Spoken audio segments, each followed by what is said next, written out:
Pesona Sang Bodyguard, episode 4. Wawan tersenyum menyambut kedatangan tuannya, usai berpamitan dengan romantis kepada istri dan anaknya. Pemandangan yang setiap pagi membuat jiwa jomblo Wawan selalu meronta. Entah kapan juga ia bisa melakukan hal tersebut. Berdoalah saja ya, Wawan. Semoga yang di atas mendengarkan dan berbaik hati untuk mengabulkannya. Menyambut dan membukakan pintu mobil untuk tuannya adalah kegiatan yang setiap pagi dilakukan oleh Wawan sebagai pengawal pribadi seorang Alvaro Ricolas.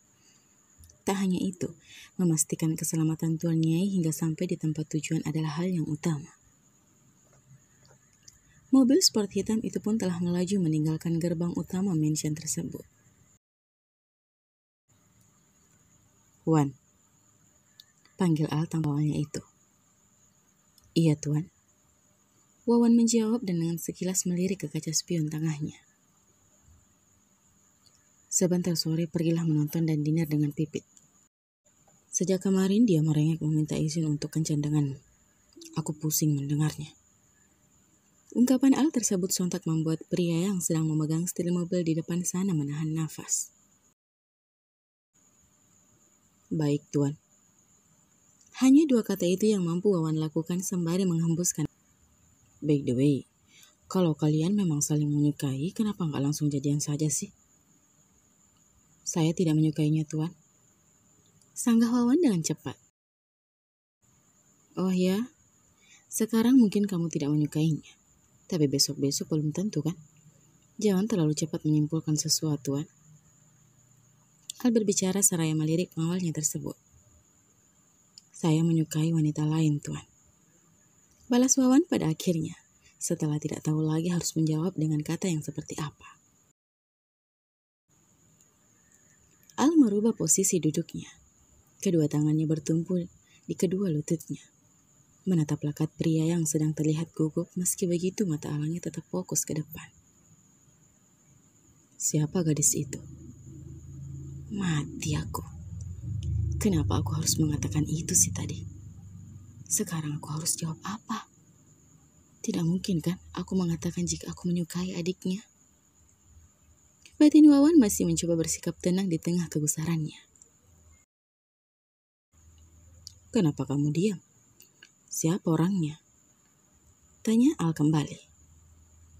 "Maaf, Tuan, saya belum bisa mengatakannya sekarang." "Kenapa?" "Saya malu jika seandainya gadis itu tidak menyukai saya." Al kembali duduk bersandar dengan kepala yang naik turun, tanda ia mengerti. Bibirnya mengulas senyum yang sangat tipis, seraya membuang muka ke jalanan. "Kamu pikir saya tidak tahu siapa gadis itu, Wan? Bisa-bisanya kamu jatuh cinta dengan gadis ingusan itu." Batin Al seraya tangannya mengusap dagunya. Setidaknya untuk sekarang aku selamat," gumam Wawan dalam hati sembari menghembuskan nafas kasar. "Ingat untuk menemani Pipit sore nanti," pinta Al kembali. "Baik, Tuan." Tidak ada lagi percakapan setelah itu, hingga mobil tersebut masuk di kawasan gedung perusahaan raksasa.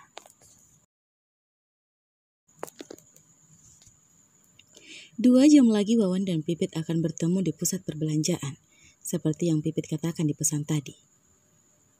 Wawan yang sebenarnya malas menemui gadis itu, kini memilih ide licik. Wawan mengambil air hangat serta handuk kecil. Buru-buru ia menggosokkan handuk yang hangat itu ke wajahnya hingga terlihat memerah. "Sepertinya ini cukup meyakinkan," ucapnya lalu berlalu keluar kamar, disertai dengan senyum miring yang menghiasi bibir tebalnya. Langkah kakinya mengayun menuju ke kamar yang hanya berjarak 1 meter dari kamarnya. "Ada apa, Bos?" ujar Hans begitu mendapati siapa di balik pintu kamarnya yang sudah mengetuk pintunya.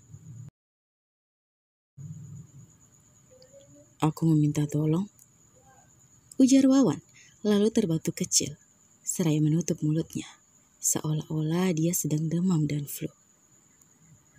Minta tolong apa, bos? Apa bos mau saya ambilkan obat?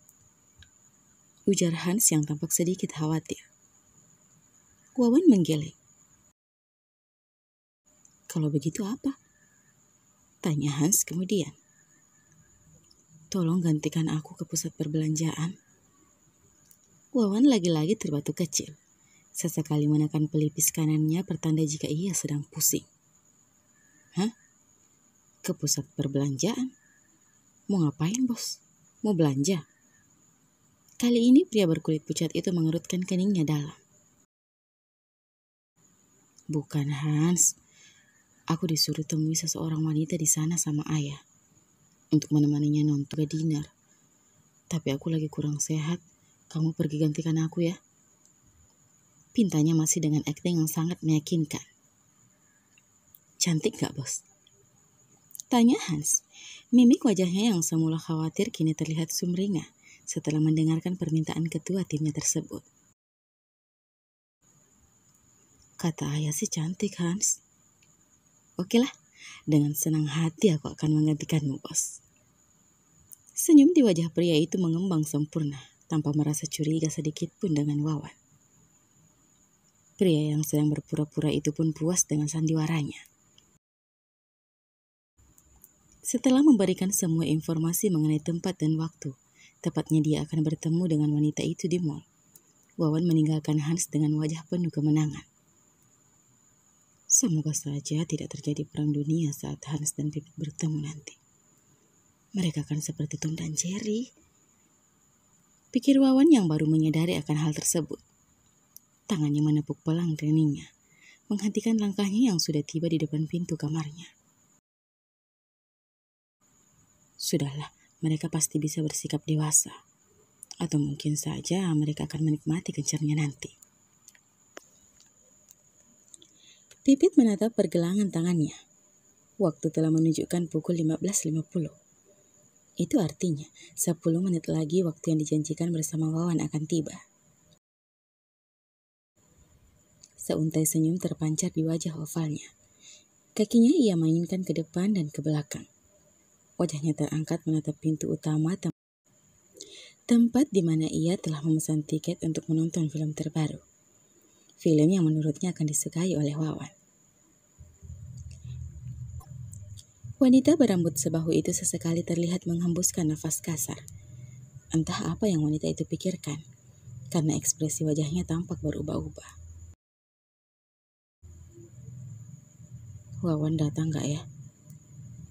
Pipit kembali melihat jam tangan yang melingkar di tangannya. Aku meninggalkan pekerjaanku demi ini. Semoga saja dia menepati janji. Ucapnya dengan lesu seraya menunduk.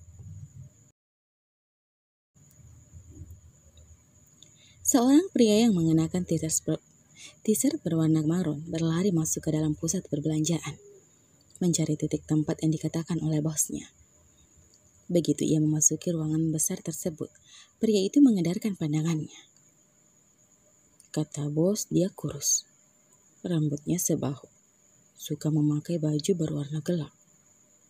Cicit Hans. Semoga saja wanita itu seperti yang aku harapkan. Kan bagus kalau setelah ini aku sudah memiliki kekasih. Gertunya lagi seraya berjalan pelan. Ruangan yang cukup luas dan ramai itu membuatnya sedikit kesulitan. Ditambah lagi pasti banyak wanita yang memiliki kriteria. Matanya berotasi hingga ia menemukan seseorang yang sedang duduk seraya menunduk. Tapi meski begitu, Hans tetap mengenal siapa wanita itu. Wawan Adiguna, ucap geram Hans. Begitu cepat ia paham dengan kelicikan temannya. Tidak salah lagi, pasti wanita yang dimaksud bosnya itu adalah Pipit. Tangan Hans terkepal seraya memekik tertahan. Malas banget ketemu dengan wanita jadi-jadian ini. Kalau bukan karena aku takut kena marah, aku pasti sudah pergi sekarang. Bos, aku akan bikin perhitungan denganmu setelah aku pulang. Ucapnya geram dan memilih untuk mendekat ke Pipit dengan wajah yang masam. Ekspresi sangat berbeda dengan tadi. Hei, Pipit mengangkat pandangannya saat mendengar suara itu dan menyadari jika seseorang telah berdiri di depannya. Pria yang terbilang tampan, dengan tubuh yang tegak, tampak begitu kokoh. Namun bukan pria ini yang ia tunggu. Kenapa harus ketemu dia sih? Batin Pipit seraya menutup mata. Bersambung, sampai jumpa di episode selanjutnya ya. Terima kasih, bye-bye.